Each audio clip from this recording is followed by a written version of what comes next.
Lewis Smith here of MMA UK, joined post-fight at CW104 with head coach Richard Shaw, victorious head coach.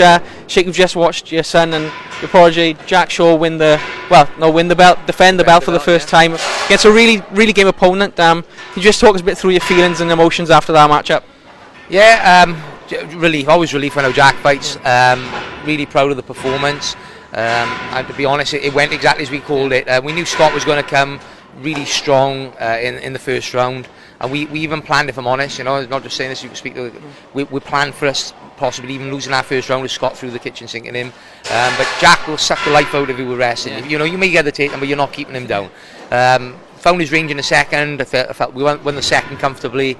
I said to him at the end of the second, he's tired now. He caught him with a body kick in the second, which sucked the life out of him a little bit, and I said, he'll panic shoot now, keep pressuring, he'll panic shoot, you'll turn, you land on top, and you'll finish the fight. And it was bang on. This is exactly what happened. Yeah. And for Scott as well, he came out, he really pressured in that first round. Jack, you stood you and me about 5 months ago, and you said Jack, you think he's the best wrestler in Europe. Even more sure with that now? Yeah, definitely. So I think he showed the defensive side of his wrestling as well. The all-round game. Scott was good. I think probably the first round Scott won. I think it's probably the first round I think Jack's lost in his pro career, if I'm honest. So real tough game opponent. But yeah, I think for MMA, Jack's game, his defensive wrestling will suck the life out of you, and then as you've seen there, once he turns, he gets that top position. Not just Europe. If he can do that to any top 5 fighter in the UFC. If he gets that top position in half guard, they're in for a long night. And this night, a lot of it feels very similar to the Ekindale fight. People sort of underestimate Jack. Jack can't do the win. We've had a lot of great fights now with Jack in these Cardiff cards. Is that the last one we're going to see him with Cage Warriors, or do you think he's going to move on to the UFC? It's hard to say. I think now, after beating Mike so conclusively and Scott so conclusively, I think it's got to be the UFC. We'll chat with Graham. We're under contract with Cage Warriors, and they have been absolutely brilliant for Jack's career, so it's not something we're going to stomp our feet and throw dummies out if we don't get it. But I think probably Graham would be the first to say, he's done all he's done. Yeah. You've only had to look at the card today.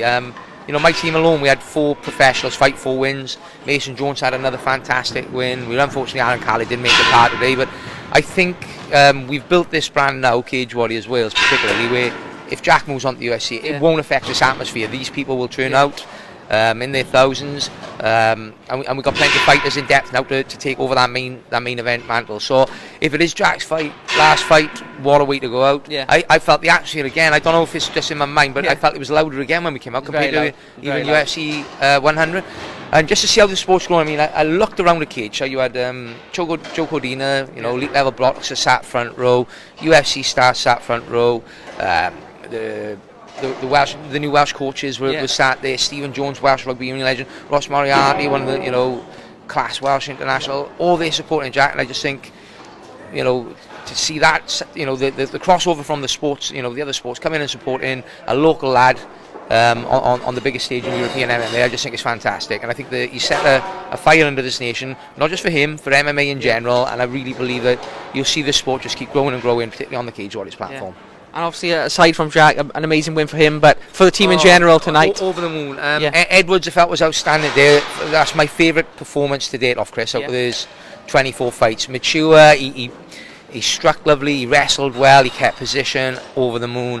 Corey McKenna was outstanding. And that's, the girl Redmond is IMAF champion, real elite level grappler and judoka, and she just sailed through it, I felt.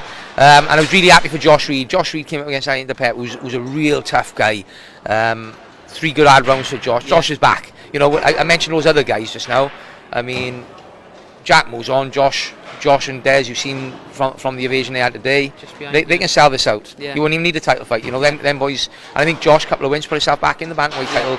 I think if Josh fought Scott on another day, that result could have been different. He was one punch away from beating Nathaniel Wood. He would have been world champion and probably already signed you. He had a bad run.